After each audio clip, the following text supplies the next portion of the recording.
Dalam keadaan ekonomi yang sulit, saya bercita-cita mendirikan ini ya, pesantren atau Islamic Center untuk yatim duafa ya, termasuk pesantren dan pendidikan gratis dengan cara menjual kaos Sudirman, logo Sudirman ini 200.000, 75 sudah termasuk 75.000 untuk membuat pesantren, 25.000 ongkos kirim sudah termasuk, dan yang 75.000 dari 200.000 ini untuk biaya produksi dan marketing. Silakan dipesan Sudirman, dan kita ingatkan ucapan Sudirman, saya lebih suka Indonesia di bom atom daripada kemerdekaannya 100, kurang dari 100%. Pesantren ojo lali kaos for mosque ini sudah terjual hampir 100 ya, 100 apa 80 pieces, 80 kaos. Alhamdulillah buat yang sudah memiliki kaos ini untuk membangun masjid ya. Silakan bagi yang lain, rinciannya ada di bawah ini. Assalamualaikum warahmatullahi wabarakatuh. Saya Yudi Pramuko, tukang donat dari Parung. Bentar lagi ganti profesi jadi tukang dadar gulung harga 1.000. Udah dicoba kemarin, serius tuh. Kalau jualan donat agak lama bikinnya ya. Jadi oh ya, saya YouTuber tertua di semesta ini.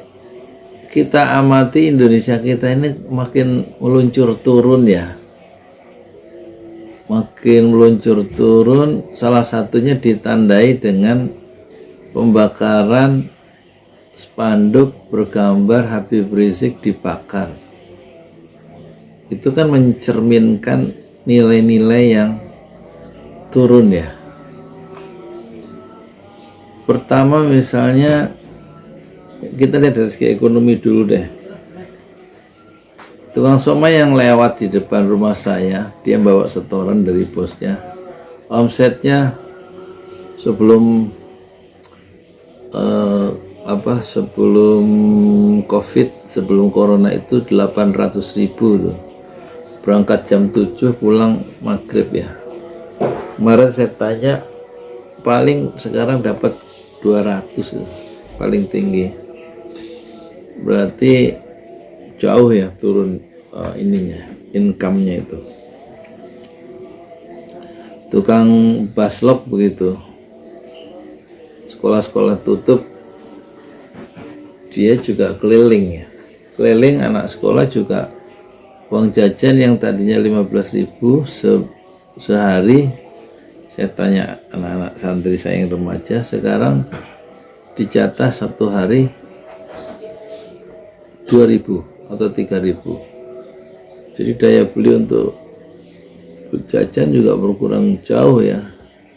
Kalau 15.000 sehari kan dia dapat uang jajan pulang pergi ongkos 4.000, tinggal 11.000, punya uang jajan banyak. Sekarang hanya dijatah 2.000 dan 3.000 atau 3.000. Jadi keadaan ekonomi merosot. Terus tangga yang satu udah 4 tahun dia kerja di daerah situ, Grand Indonesia, di Hotel Indonesia ya, sekarang Grand Indonesia. 4 tahun kontrak, diperpanjang 2 tahun, tahun keempat diperpanjang, dan kemarin putus kontrak, jadi dirumahkan selama-lamanya.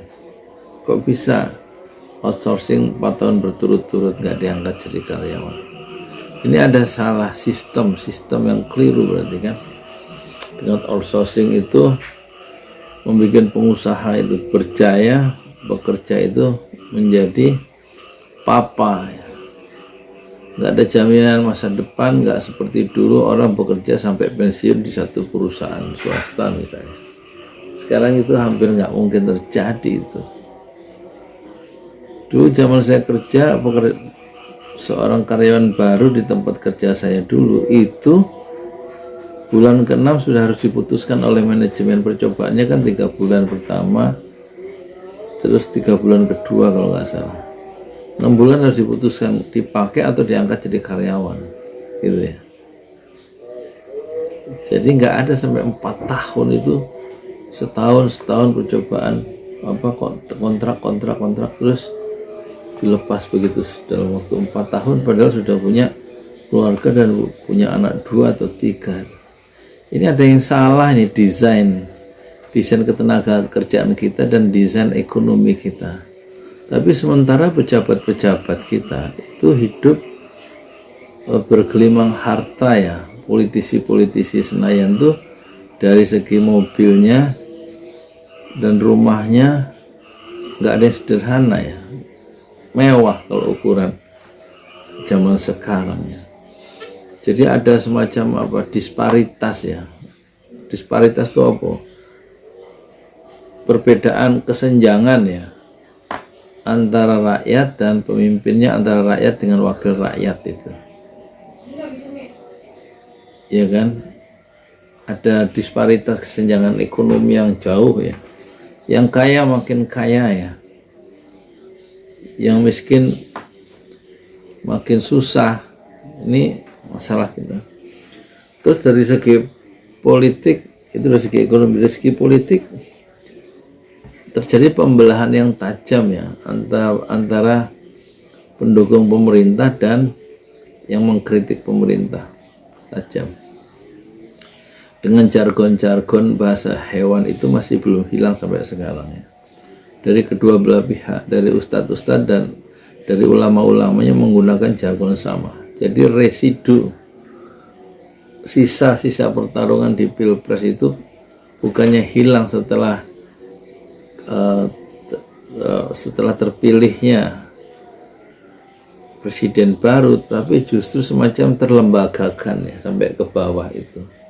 Dan itu tidak diselesaikan oleh pemimpin ya. Jadi yang pemimpin yang salah, tokoh-tokoh itu yang salah, membiarkan masyarakat terbelah. Jadi sila persatuan Indonesia itu cuma di kertas ya, tidak terimplementasikan sampai ke bawah. Tajam itu ininya. Kita lihat di sosmed ya. Saya mencoba tidak menggunakan bahasa-bahasa sekasar dari kedua belah pihak itu, yang begitu terbuka di YouTube ya. Ini keadaan kita. Terus keadaan moral ya, itu pencurian besar-besaran itu di mana-mana ya. Pencurian uang, maksudnya korupsi itu kan sebenarnya mencuri kan. Maling-maling yang sarjana-sarjana yang maling itu kan, mereka menggunakan otoritasnya, menggunakan jabatannya untuk mengambil hak, memindahkan uang dari kantong, dari satu tempat ke kantong dia tanpa hak, tanpa cara yang benar, tanpa cara yang dibenarkan oleh agama maupun oleh undang-undang. Jadi berarti itu mereka melakukan pencurian ya, dan tidak diurus ya. Kasus-kasus di Jiwasraya, Asabri dan lain-lain BUMN, dan ini begitu terbuka di depan mata kita. Keluhan-keluhan itu begitu rupa, tetapi sikap dari pemerintah terhadap korupsi itu tidak sampai dengan kuat ya, bahwa pemerintah itu membenci korupsi dan harus dihukum berat, itu nggak sampai ini ya, pesan itu sepertinya biasa saja gitu. Atau mungkin lingkar kekuasaan juga melakukan yang hal sama, cuman tidak terekspos ya, mungkin ya.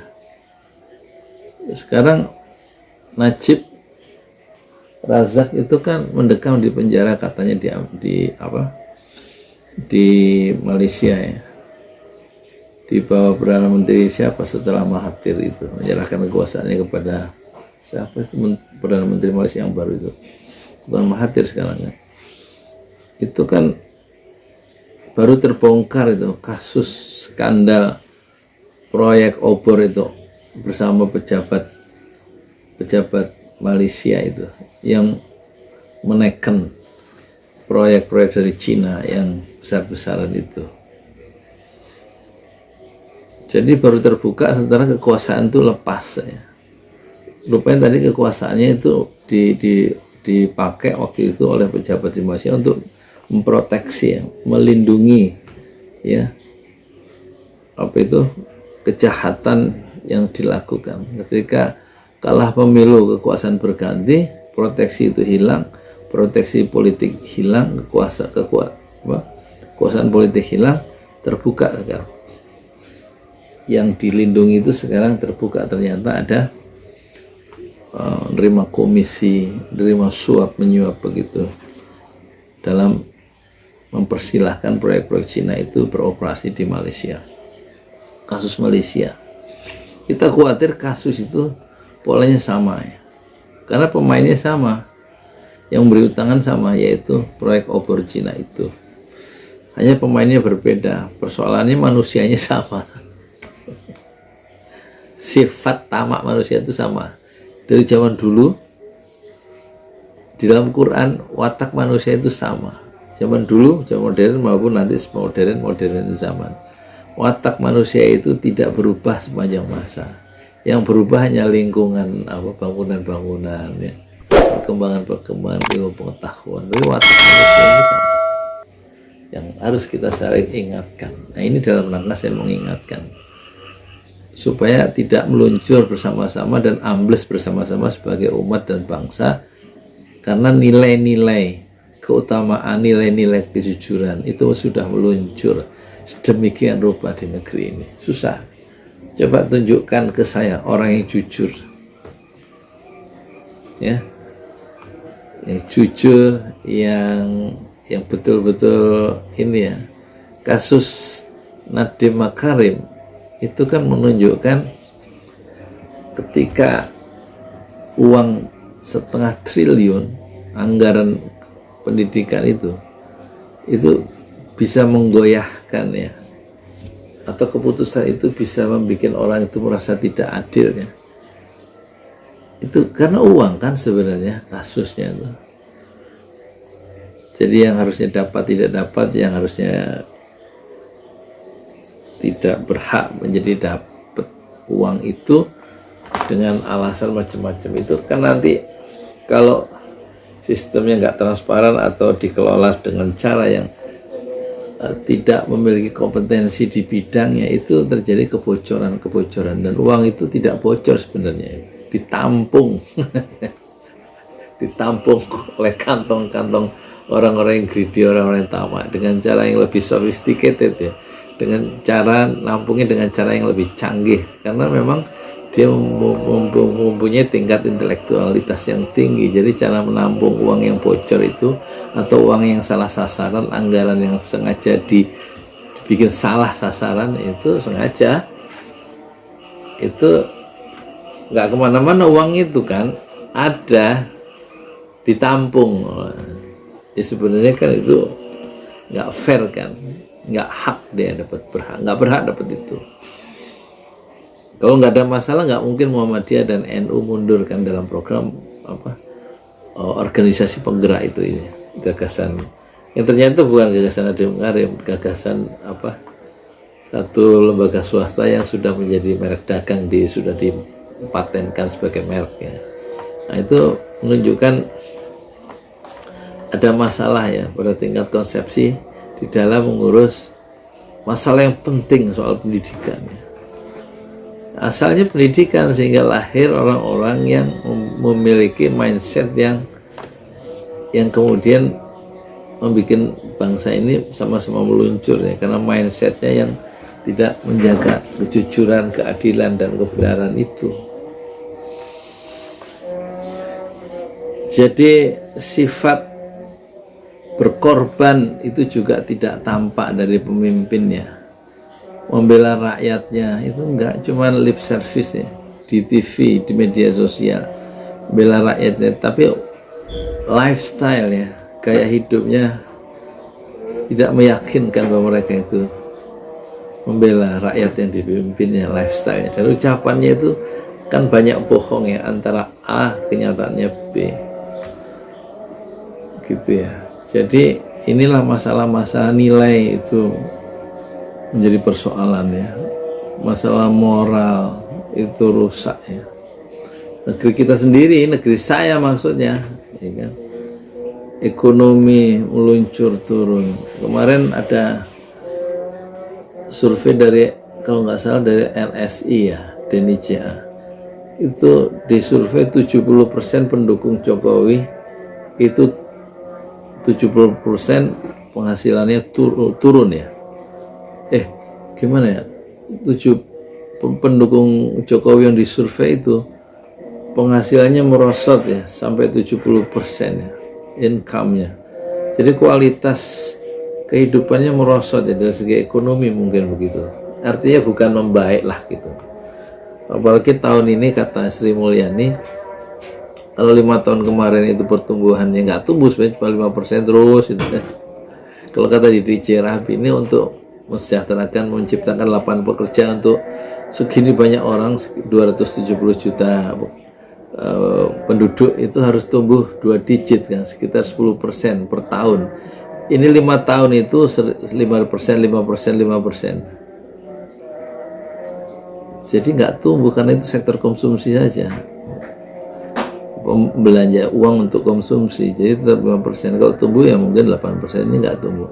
Nah sekarang tahun 2020 ini kata Mulyani, Sri Mulyani, Mbak Sri, itu ekonomi kita akan turun lagi menjadi 4,2 ya. Tapi prediksi para pengamat itu lebih jauh, itu bisa sampai 2 sebenarnya. Ya inilah keadaan kita, nggak semata-mata ekonomi ya, dalam bidang politik juga ada masalah ya. Pembakaran seorang tokoh, seorang ulama, spanduk yang bergambar wajah Habib Rizik Syihab itu refleksi ya, refleksi dari apa ya, dari masyarakat kita yang sakit kan. Mereka nggak kenal Habib Rizik. Habib Rizik tidak melakukan pencurian. Habib Rizik tidak melakukan pencurian uang. Tapi mereka begitu membenci ya. Mereka tidak pernah kenal dengan Habib Rizik. Mereka tidak terganggu kehidupan ekonominya oleh Habib Rizik. Tapi dia membenci Habib Rizik, mencela Habib Rizik sedemikian rupa. Jadi aneh kan masyarakat kita, setidaknya di video yang saya lihat itu, ya kan? Mereka membenci khilafah. Emang ngerti sih mereka itu khilafah? Ini sebenarnya proyek membenci khilafah ini proyek berapa juta dolar sih sebenarnya, sehingga HTI itu dibubarkan ya. Saya kan bukan pendukung HTI, tapi apa masalahnya sih HTI dibubarkan dengan cara yang tidak di pengadilan gitu, pembubaran langsung main bubar gitu, kayak zaman Soekarno dulu ya. Apakah ini ciri-ciri diktator mulai muncul? Ya. Jadi sudah banyak peringatan-peringatan diberikan oleh para ahli, tapi hutang makin terus dibikin oleh pemerintah, karena kita paham hutang yang dibikin oleh pemerintah itu nggak ada cara untuk mengadakan uang menutupi masalah sebelumnya dengan membuat hutang baru, dan itu artinya kalau bahasanya Udin Samsudin terjadi istidraj, itu dibiarkan oleh Allah untuk tenggelam, untuk meluruh kekuasaan itu. Dalam bahasa agama disebut istidraj, diulur terus, kayak sekarang musim layangan kan diulur supaya nanti jatuhnya lebih sakit. Itu artinya kalau sudah terjadi meluruhnya kekuasaan karena tidak mampu menanggung beban yang dibikin sendiri, nanti yang pada titik puncaknya yang menderita akhirnya rakyat, karena rakyat juga yang susah karena kesalahan pengelolaan kekuasaan di tingkat penguasa kita sendiri. Saya Yudi Pramuka, tukang donat dari para YouTuber tertua di semesta. Fasbir sabran jamila, bersabarlah dengan kesabaran yang indah. Ya, saya izin dulu, saya mau sholat subuh ya, sudah tahim. Sekarang solusinya gimana? Solusinya mudah ya. Kita kembali ke Islam. Ista'inu bisabri wassalah. 1, minta tolong. Ista'inu, minta tolonglah kalian kepada Allah. Bisabri, Ista'inu bisabri wassalah. Ista'inu bisabri wassalah. Minta tolonglah kepada Allah dengan sabar dan sholat. Jadi minta tolong kepada Allah untuk keluar dari kesulitan ini dengan cara semakin taat ya kepada Allah, semakin takwa kepada Allah, semakin mendekatkan diri kepada Allah dengan cara melaksanakan semua perintah-perintah Allah yang mungkin kita lakukan dan menjauhi larangan-larangannya. Karena orang yang bertakwa, hanya orang yang bertakwa nanti yang Allah berikan solusi, ya kan. Wa may yattaqillah yaj'al lahu makhrajan. Orang yang bertakwa, yang memelihara hubungan baik dengan Allah, wa yaj'al lahu makhraja, yaj'al lahu makhraja, dia Allah akan memberikan makhrajan, solusi, jalan keluar. Nggak ada yang bisa memberikan solusi kecuali Allah. Tidak ada yang bisa memberikan solusi kecuali Allah. Tidak ada yang bisa memberikan jalan keluar dari setiap masalah manusia kecuali Allah yang menciptakan manusia.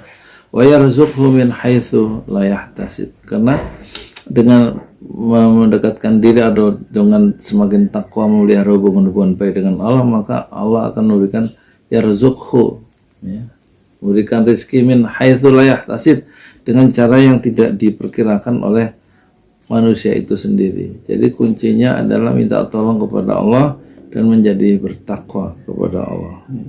Dengan sabar menghadapi keadaan ini, keadaan Indonesia kita yang dirusak ya oleh pemimpin-pemimpinnya sendiri.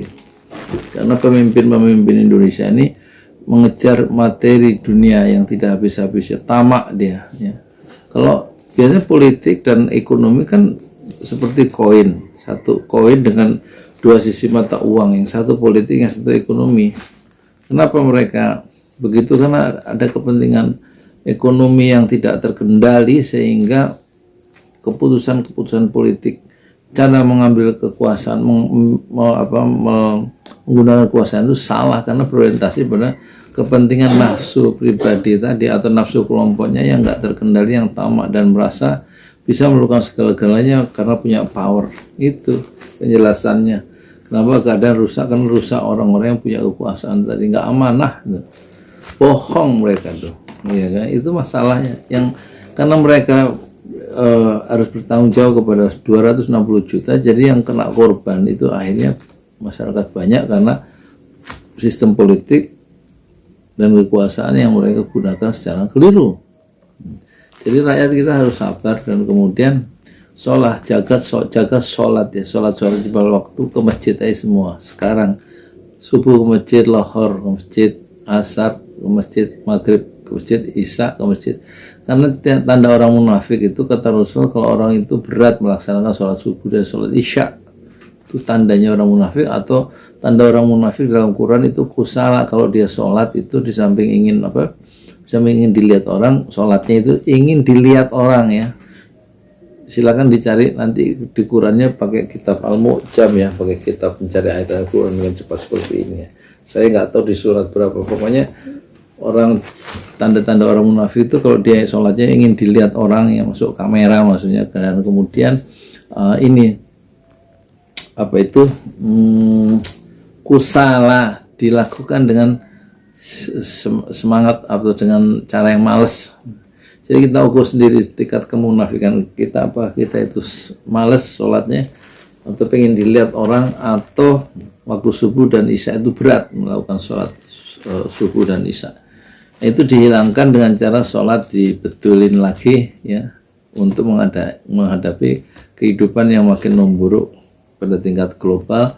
Kita hadapi dengan memperbaiki pertama hubungan kita dengan Allah yang lebih baik, dan itu berarti harus belajar Islam lagi, belajar baca, dengar kajian, dengar tuh kajiannya misalnya ya Adi Hidayat kayak, atau ikut pengajian lain, atau Ustadz Adi Hidayat, Ustadz Abdul Somad, Ustadz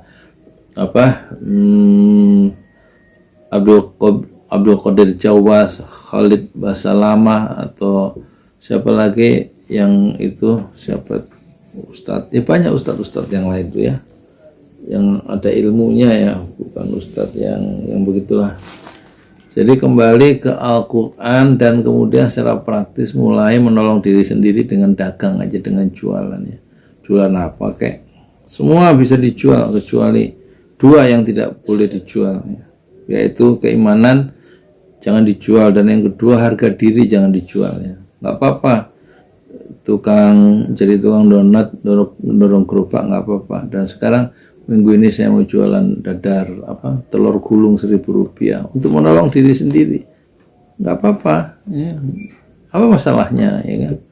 Masalahnya itu kalau kita berpangku tangan, hindarkan kesalahan besar, yaitu kesalahan tidak berbuat apa-apa. Itu kata Pak Natsir ya, ulama besar itu, negarawan besar itu, politisi yang sangat piawai ya di zamannya, dan juga kemudian mendirikan Dewan Dakwah Islamiyah Indonesia dan memandu umat pentingnya dakwah. Salah satu ucapan yang terkenal, hindarkan kesalahan besar ya, kesalahan tidak berbuat apa-apa, atau kata Pak Natsir lagi, mulailah dari yang ada, karena yang ada lebih dari cukup untuk memulai pekerjaan ya. Yang ada apa? Jualan apa yang bisa dijual ya? Telur gulung ya. Kalau yang udah punya pensiun mungkin nggak ada masalah, tapi kan nggak semua orang punya pensiun di hari tuanya ya kan. Ya kan, kalau seperti Pak Arta pensiunan dari Telkom nggak masalah. Tapi kalau kayak saya pensiunan dari mana? Kalau nggak berjuang ya, mencari serupiah demi serupiah ya, dengan cara yang halal, dengan menjaga waktu-waktu sholat ya. Terus yang berikutnya yang penting, ini orang tua yang sudah makin menua jangan dimarahin sama anak-anaknya mengalami kesulitan. Justru ya, usia lanjut dari orang tua itu perlu diperhatikan dengan sangat, karena orang tua sudah lemah ya. Itu jalan untuk masuk surga lewat merawat orang tua itu. Jangan dimarahin ya. Justru kita yang muda memiliki orang tua yang sepuh itu harus banyak belajar, banyak bersabar ya, menghadapi orang tua yang sudah memorinya sudah hilang ya, sudah misalnya sudah mohon maaf buang kotoran di mana-mana ya kan. Kata Rasulullah, semua orang pasti masuk surga kecuali yang nggak mau. Sahabat yang mendengar ucapan itu heran, apakah ada orang yang nggak mau masuk surga ya Rasulullah Sallallahu Alaihi Wasallam? Ada. Semua orang masuk surga kecuali yang nggak mau masuk surga itu, kata Rasulullah, orang yang dititipi orang tuanya yang sudah sepuh dan dia tidak rawat, sehingga peluang untuk masuk surga itu tertutup dan dia masuk ke pintu neraka. Kenapa? Dengan sebab dia tidak memperlihatkan akhlak yang mulia dan tidak merawat orang tua dengan akhlak yang sempurna mulianya. Tertutuplah peluang dia masuk surga karena menyia-nyiakan ibu bapaknya yang sudah berusia senja. Saya Yudi Pramoko, tukang telur gulung dari Parung. Itu tertua di semesta fasbir sabran jamila, bersabarlah dengan kesabaran yang indah. Assalamualaikum warahmatullahi wabarakatuh.